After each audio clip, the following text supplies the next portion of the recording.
मेरे प्यारे व्यूअर्स, चलिए आज सुनते हैं एक नई कहानी शमशान की सवारी, जिसमें हम डर का मजा तो लेंगे ही, साथ में जानेंगे कि अतृप्त आत्माओं की चपेट में आने के बाद क्या होता है और क्या हमें उनकी सहायता करनी चाहिए। आपको नई कहानी दिखाने में मुझे बहुत खुशी होती है। आप भी मेरा चैनल सब्सक्राइब कीजिए और लाइक कीजिए और मुझे भी अपनी खुशी में शामिल कीजिए। ऐसा करने से मेरा प्रोत्साहन बढ़ता है। तो चलिए सुनते हैं आज की कहानी शमशान की सवारी। सन 1974 का आखिरी महीना था। दिसंबर की ठिठुरती रात, आसमान में बादल छाए थे और हवा में जमी हुई नमी शरीर को भीतर तक कपा देती थी। उत्तर प्रदेश के एक छोटे से गांव भैरव नगर में शादी का माहौल पूरे दिन गूंजता रहा था। पंडित राम किशन शास्त्री ने विवाह की सारी विधियां निभाई थी। गणेश पूजन, मंडप स्थापना, फेरों तक का सारा काम उन्होंने ही कराया था। रात के 2 बजते बजते सब निपट गया और घर वाले उन्हें आग्रहपूर्वक मिठाई, पूड़ी, आलू की सब्जी और बेसन के लड्डू एक कपड़े में बांधकर देते हुए बोले, पंडित जी, आपने बहुत सेवा की, ये थोड़ा सा भोज्य प्रसाद रख लीजिए, रास्ते में भूख लगे तो खा लेना। पंडित जी मुस्कुराए, जैसी आपकी इच्छा। अब मैं निकलता हूँ, सुबह होने से पहले अपने गांव बिठुरिया पहुँच जाना है। पत्नी राह देख रही होगी। साइकिल उठाई, सामान हैंडल पर टांगा और धीरे धीरे चल दिए। रात के करीब 3 बज रहे थे। गांव से निकलते ही पगडंडी में बदलता रास्ता और फिर वो मोड़, जहां से सीधा रास्ता काल घाट शमशान के पास से होकर निकलता था। पंडित जी ने हल्की हल्की पैडलिंग शुरू की। हवा और ठंडक चेहरे को चीरती सी लग रही थी। अंधेरे में साइकिल की छोटी सी डायनामो वाली लालटेन टिमटिमा रही थी। चारों ओर घना सन्नाटा था। एक आध उल्लू की आवाज और कहीं दूर भौंकते कुत्ते की गूंज ही जीवन का संकेत देती थी। अचानक हवा और सन्नाटे के बीच एक स्थान ऐसा आया जहां साइकिल मानो खुद धीमी हो गई। ये था काल घाट, गांव का पुराना शमशान। यहाँ अक्सर लोगों ने रात में चीखें, पदचापें और छायाएं देखी थी। पंडित राम किशन ठहरे धार्मिक। उन्हें आत्माओं का डर ना था, पर मन में हलचल सी जरूर हुई। उन्होंने मन ही मन ओम नमः शिवाय का जप शुरू किया और साइकिल की रफ्तार बढ़ा दी। पर तभी खच खच खच, साइकिल की रफ्तार एकदम धीमी हो गई, जैसे पीछे कोई वजन आ गया हो। पंडित चौंके। उन्होंने पलटकर देखा, पर साइकिल की मध्यम रोशनी में कुछ नहीं दिखा। पर अब पैडलिंग पहले से 3 गुना भारी लग रही थी।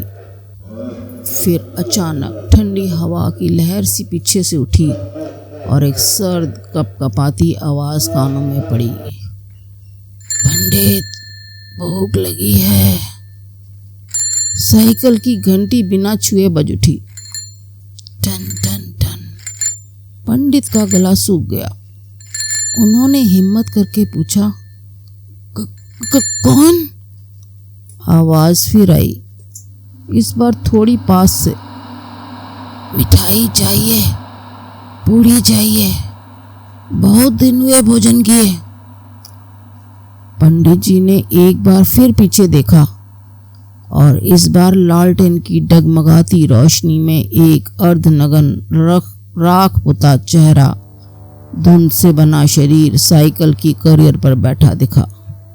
उसकी आंखें नहीं थी, बस 2 गहरे काले गड्ढे। वो प्रेत शांत था, पर उसकी उपस्थिति भारी थी। हर पैडल पर ऐसा लगता जैसे पंडित अपने प्राणों का भार उठा रहे हों। तू कौन है? तू कौन है? पंडित ने कांपती आवाज में पूछा। भूत ने धीरे से जवाब दिया, मैं यहाँ जलाया गया था, बिना अंतिम भोजन के। भूख मेरी आत्मा में बस गई है। जो इस रास्ते से भोजन लेकर जाता है, उसे मैं रोक लेता हूँ। पंडित के रोंगटे खड़े हो गए। उनकी आंखों से आंसू बहने लगे। ले ले बेटा भोजन, पंडित ने झोली खोलकर भोजन उसे सौंपा, मानो कोई भूखा बच्चा मांग रहा हो। भूत ने बहुत ही अजीब ढंग से खाना शुरू किया, जैसे कोई हवा में कौर ले और वे गायब हो जाए। पूड़ी, सब्जी, लड्डू सब खत्म हो गए और जैसे ही आखिरी कौर गया, झपाक, भूत की आकृति हवा में घुल गई। पंडित रामकिशन सुबह गांव पहुंचे तो बीमार से थे। उन्हें तेज बुखार था, शरीर थरथरा रहा था। जब उन्होंने ये बात अपने बेटे को बताई तो बेटे ने कहा, बाबा, आपने एक भूखी आत्मा को तृप्त किया है, लेकिन जो आत्मा भोजन के बिना मरी हो वो तब तक मुक्त नहीं होती जब तक सालों तक अन्न नहीं पाती है। पंडित चुप रहे, लेकिन कुछ दिन बाद उन्होंने देखा हर तीसरे दिन कोई ना कोई उनके दरवाजे पर आता। पंडित जी, हमारी आत्मा को शांति दिलाइए, मानो शमशान की आत्माएं अब उन्हें पुकार रही हों।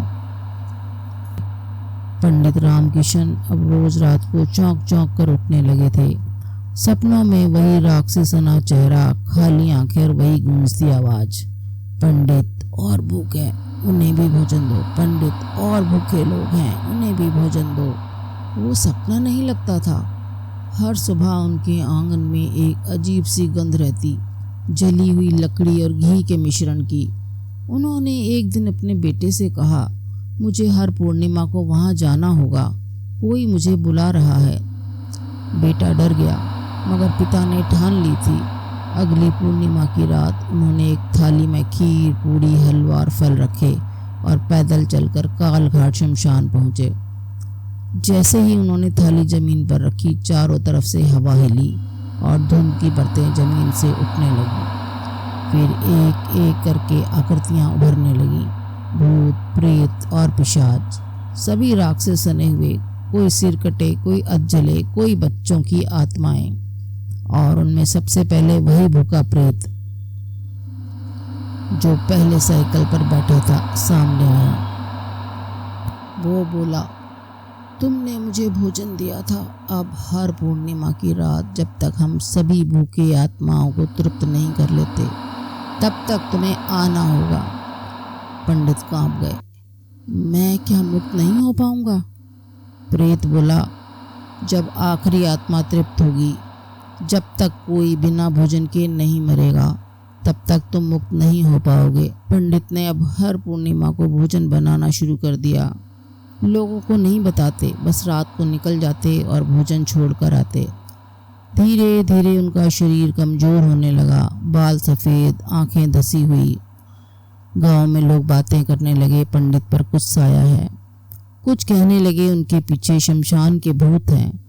पंडित का बेटा उन्हें रोकना चाहता था, मगर हर बार वही उत्तर। एक दिन पूर्णिमा की रात जब पंडित बहुत बीमार थे, उन्होंने बेटे को बुलाया।